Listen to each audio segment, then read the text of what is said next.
Hello.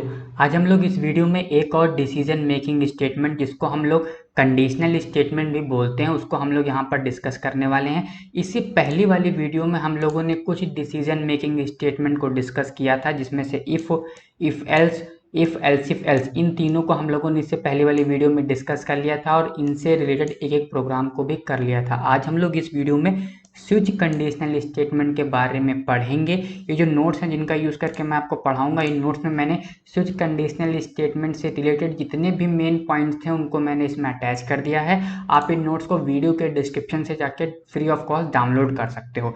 Video के last में हम लोग एक प्रोग्राम करेंगे जिसमें हम लोग ये सीखेंगे कि आखिर किस तरीके से हम लोग स्विच स्टेटमेंट को इम्प्लीमेंट करते हैं प्रोग्राम के अंदर। ये वही वाला प्रोग्राम है जिसको हम लोगों ने इफ एल्स वाली वीडियो में पढ़ा था। आज हम लोग उसी प्रोग्राम को स्विच केस से कैसे करेंगे इस चीज़ को भी देखेंगे। तो चलो यार वीडियो को स्टार्ट करते हैं।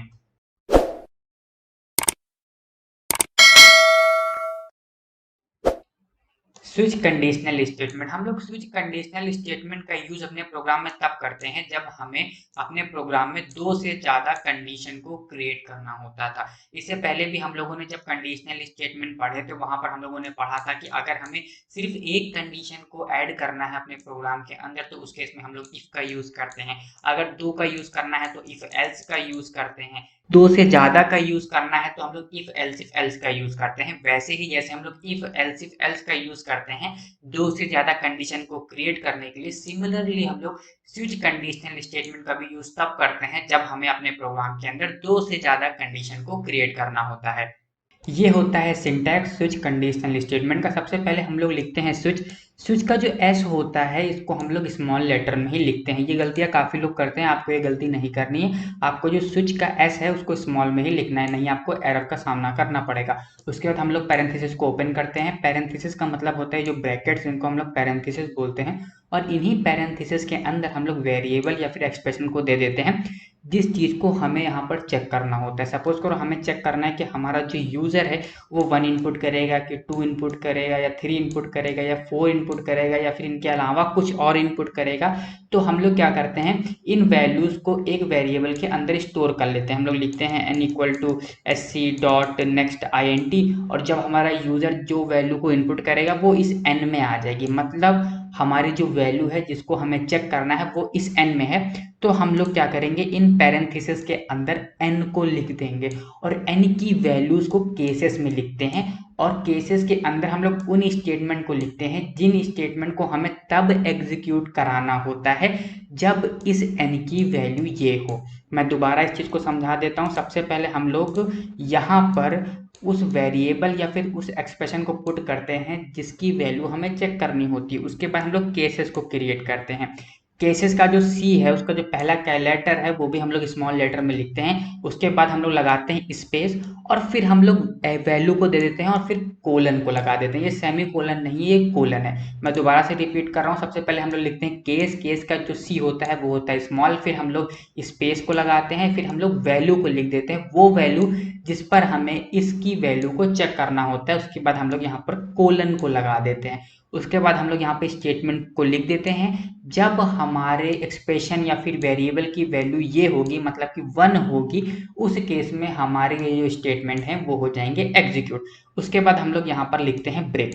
ब्रेक का यूज ये होता है कि जब हमारी ये कंडीशन ट्रू हो जाए, जब हमारे एक्सप्रेशन और वेरिएबल की वैल्यू ये मिल जाए, मतलब कि 1 हो जाए, उस केस में ये स्टेटमेंट हो जाए एग्जीक्यूट और हमारा ये जो स्विच वाला लूप है ये यहीं पर एंड हो जाए। मतलब कि ये आगे फर्दर प्रोसीड ना करे, वो हमारा जो प्रोग्राम है वो आगे के केसेस को टेस्ट ना करे। नहीं, फिर अगर आपको ऐसा प्रोग्राम बनाना है जिसमें आपने 100 केसेस लगा रखे और वहां पर आपको स्टार्टिंग में ही मिल जा रहा है, वो वैल्यू मिल जा रही है, तब भी आपका प्रोग्राम है वो 100 के 100 केसेस को चेक करेगा अगर आप ब्रेक को नहीं लगाओगे। इसलिए हम लोग ब्रेक को लगा देते हैं कि जब हमारी कंडीशन सही हो जाए तो हमारे स्टेटमेंट एग्जीक्यूट हो जाए और उसके बाद वहीं पर जो कंडीशन की चेकिंग का प्रोसेस है वो ब्रेक कर जाए। सिमिलरली इसी तरीके से हम लोग और कई केसेस बना सकते हैं, जैसे कि यहाँ पर मैंने लिखा केस 2, केस लिखा, स्पेस दिया और वैल्यू दे दी 2, फिर लगा दिया कोलन। अब होगा ये, जब हमारे एक्सप्रेशन की वैल्यू जो कि मैंने यहाँ पे n रखी थी, जब n की वैल्यू ट्रू होगी तो उस केस में ये स्टेटमेंट हो जाएगा एग्जीक्यूट, और जैसे ही ये स्टेटमेंट होगा एग्जीक्यूट, फर्दर कंडीशन की चेकिंग जो हो रही है वो स्टॉप हो जाएगी, क्योंकि यहाँ पर मैंने ब्रेक को लिख रखा है। वैसे ही हम लोग और भी केसेस क्रिएट कर सकते हैं। मैंने यहाँ पर 3 के लिए भी केसेस लिख दिया कि जब हमारे n की वैल्यू होगी 3 तो उस केस में ये स्टेटमेंट हो जाए एग्जीक्यूट, और जैसे ही ये स्टेटमेंट हो जाए एग्जीक्यूट वैसे ही ये चीज़ ब्रेक कर जाए। तो कुछ इस तरीके से हम लोग स्विच स्टेटमेंट का यूज़ करते हैं। सबसे पहले हम लोग यहाँ पर लिखते हैं स्विच, उसके बाद पैरेंथेसिस को ओपन करते हैं और पैरेंथेसिस के अंदर उस एक्सप्रेशन या फिर उस वेरिएबल को लिखते हैं जिसकी वैल्यू हमें चेक करनी होती है। फिर हम लोग वैल्यू के अकॉर्डिंग केसेस को बनाते हैं। हम लोग वहाँ पर जो इस एक्सप्रेशन या फिर जो वेरिएबल आप लोग यहाँ पुट करते हो उसकी जो भी वैल्यू पे आपको चेक करना होता है उन वैल्यू को हम लोग यहाँ पर पास कर देते हैं और उन स्टेटमेंट को लिख देते हैं जिन स्टेटमेंट को हमें एग्जीक्यूट कराना होता है जब हमारे एक्सप्रेशन या फिर वेरिएबल की वैल्यू ये हो जो हम लोगों ने यहाँ पर पास की है। उसके बाद हम लोग यहाँ पर ब्रेक लगा देते हैं कि जैसे ही ये कंडीशन सच हो जाए तो फिर फर्दर जो कंडीशन की चेकिंग है वो वहाँ पे स्टॉप हो जाए, इसलिए हम लोग यहाँ पर ब्रेक लगा देते हैं। ऐसे हम लोग कई सारे केसेस यहाँ पर क्रिएट कर सकते हैं। जब हम लोगों ने इफ एल्स पढ़ा था वहाँ पर एल्स पार्ट के जो स्टेटमेंट है वो तब एग्जीक्यूट होते थे जब हमारी कोई भी कंडीशन सही नहीं होती थी। जब हमारी कोई भी कंडीशन सही नहीं होती थी तो उस केस में एल्स का जो स्टेटमेंट था वो एग्जीक्यूट हो जाता था। सिमिलरली स्विच केस में भी हम लोग को एल्स की तरह ही एक डिफॉल्ट देखने को मिलता है।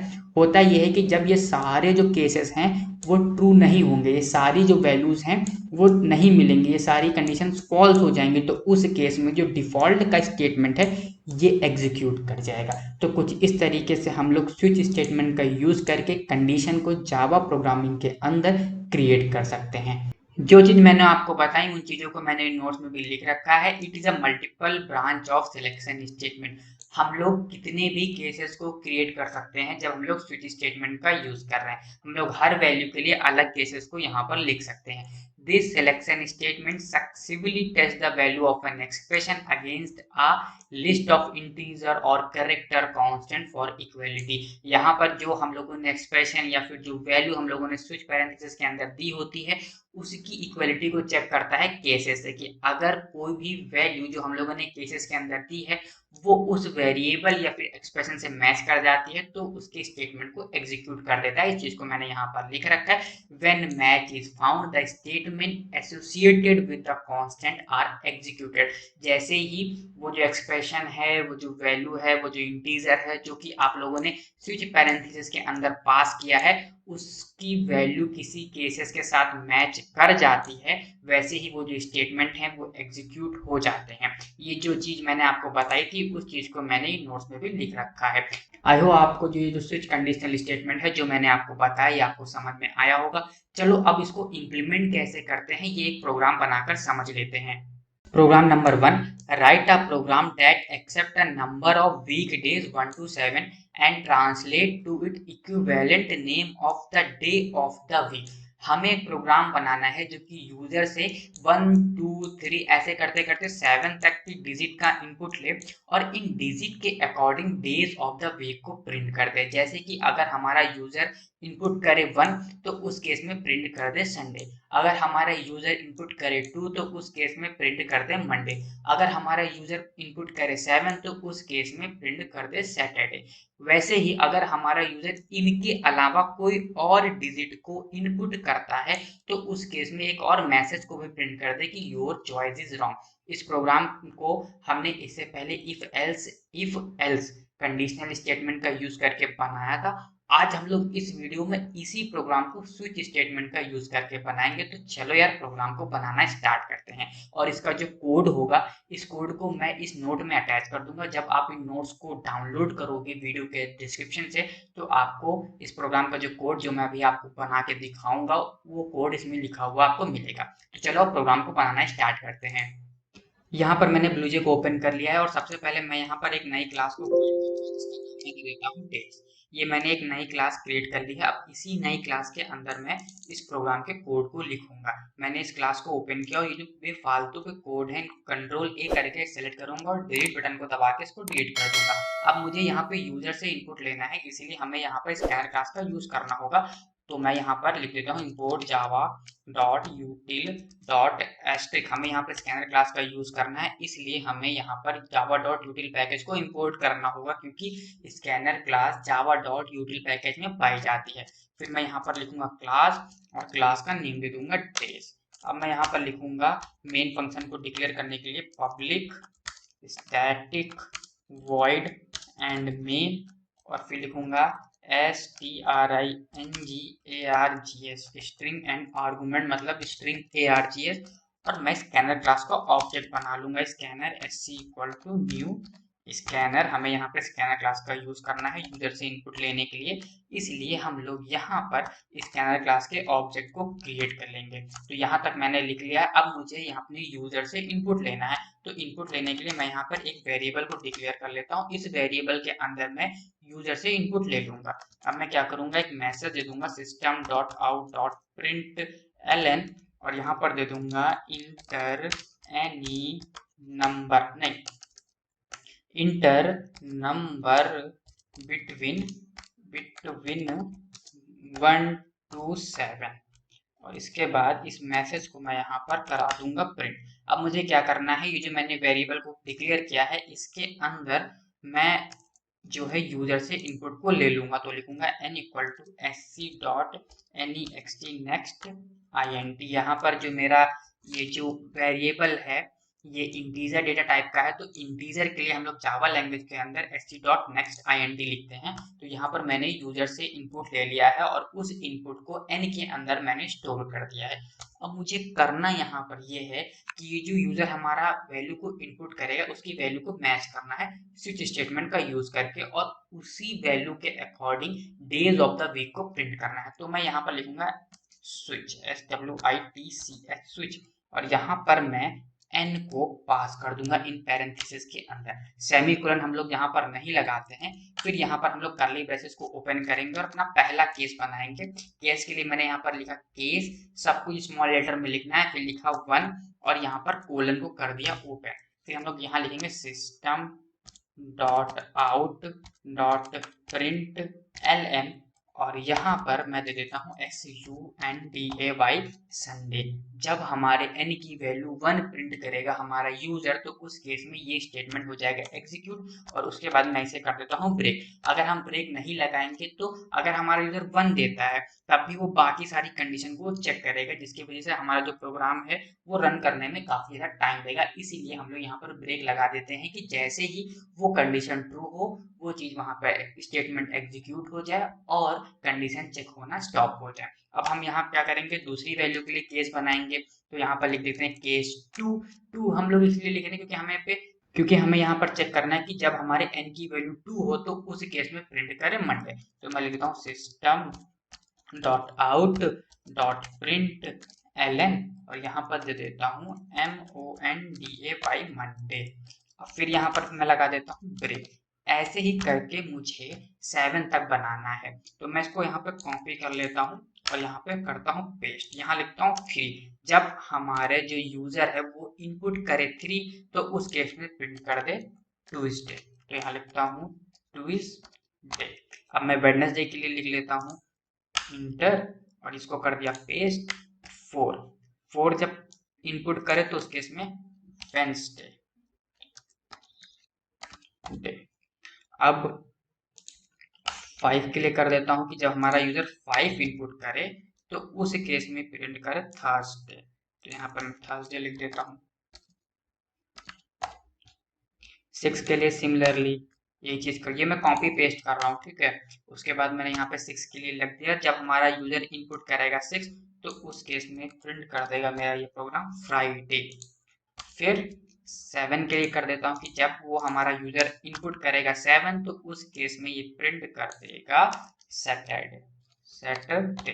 अब अगर हमारे यूजर 7 के अलावा किसी डिजिट को इनपुट करता है, 1 और 7 के बीच में जितनी वैल्यूज आती हैं उनके अलावा कोई वैल्यू को इनपुट करता है, उसके लिए हम लोग लिखेंगे डिफॉल्ट, और डिफॉल्ट के पास हम लोग यहाँ पर कोलन लगा देते हैं। डिफॉल्ट में कोलन लगता है, इस चीज को आपको ध्यान रखना होगा। फिर यहाँ पे हम लोग लिखेंगे डिफॉल्ट और मैसेज दे देंगे system dot out dot print ln, और यहाँ पर एक मैसेज रहेगा कि योर चॉइस इज रॉन्ग। ये करके मैंने यहाँ पर सेमीकोलन को कर दिया क्लोज, और सेमीकोलन क्लोज करते ही जो मेरा प्रोग्राम है ये पूरा कंप्लीट हो चुका है। मैं इसको एक बार और आपको एक्सप्लेन कर देता हूँ। सबसे पहले यहाँ पर मैंने java.util पैकेज को इंपोर्ट कर लिया, उसके बाद मैंने क्लास बना ली, मेन फंक्शन को डिक्लेयर कर लिया, स्कैनर क्लास के ऑब्जेक्ट को बना लिया। फिर हमें यहाँ पे यूजर से इनपुट लेना है, इनपुट लेने के लिए हमें वेरिएबल की जरूरत पड़ेगी, इसलिए मैंने यहाँ पर एक वेरिएबल को डिक्लेयर कर लिया और यूजर से इस वेरिएबल के अंदर स्कैनर क्लास का यूज करके वैल्यू को इनपुट करा लिया। अब इस वैल्यू को हम लोगों ने स्विच के पैरेंथेसिस के अंदर इनपुट कर दिया और यहाँ पर केसेस बना ली कि जब हमारी n की वैल्यू 1 होगी तो उस केस में प्रिंट करेगा संडे। फिर हम लोगों ने ब्रेक लगा दिया, n की वैल्यू 2 होगी तो उस केस में मंडे, 3 होगी तो ट्यूसडे, 4 होगी तो वेडनेसडे, ऐसे करते करते 7 हो गई तो सैटरडे तक हम लोगों ने केसेस को क्रिएट कर लिया और हर एक केसेस के बाद ब्रेक को लगा दिया, ताकि जब हमारी कोई कंडीशन ट्रू हो जाए तो वहीं पर प्रोसेस जो हमारी हो रही है, जो हमारा प्रोग्राम चेक कर रहा है कंडीशन को, वो स्टॉप हो जाए। और अगर इनके अलावा 1 से 7 तक के बीच में और 1 और 7 के अलावा कोई वैल्यू हमारा यूजर इनपुट करता है तो उस केस में हमने एक मैसेज दे दिया कि जो आपने वैल्यू इनपुट की है वो रॉन्ग है, योर चॉइस इज रॉन्ग। चलो इस प्रोग्राम को करते हैं compile. Class compile no syntax error, मतलब मेरा ये जो प्रोग्राम है वो 100% सही है।